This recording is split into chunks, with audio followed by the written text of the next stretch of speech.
The people in those disciplines thought he was playing fast and loose because he had no credentials in any of those areas. Any specialist is going to see to it that his specialty is protected against any invasion from any quarter. They've got a very good thing. They've taken a long time to acquire this specialist skill, and they don't see why they should yield 1 inch to people with different methods.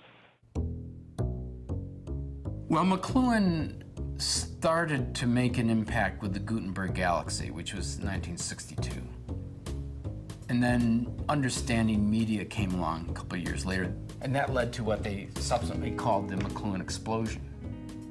The forms of entertainment that work best on television are ones which admit of a great deal of casualness, in which people can be introduced and dialogued with in the presence of the camera at all sorts of levels of their lives. You capture them at all sorts of strange and offbeat moments of their existence. Instead of going out and buying a package book, of which there have been 5,000 copies printed, you will go to the telephone, describe your interests, your needs, your problems, and they at once Xerox, with the help of computers from the libraries of the world, all the latest material just for you personally, not as something to be put out on the bookshelf. They send you the package as a direct personal service. This is where we're heading under electronic information conditions. And then, of course, then there's a whole other thing that happened in the business world. Thompson House. From here, Roy Thompson operates radio and television stations, magazines, newspapers, and book companies in 20 countries. The king of communications is told he should meet the philosopher of communication, the controversial Marshall McLuhan. The dominant medium of communication in any age alters the way people think, feel, act, and react. Television is thus returning the viewers to the picture thinking of primitive men. Of course, I think this is all pie in the sky myself. Dr. McLuhan arrives.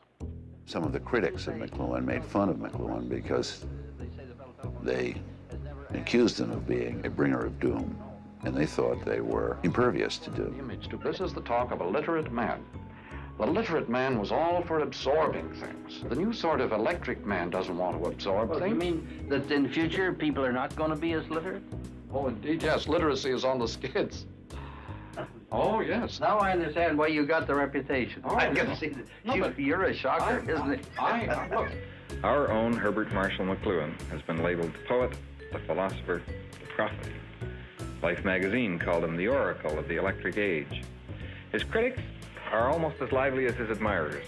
They call him a gadfly, spellbinder, a word merchant.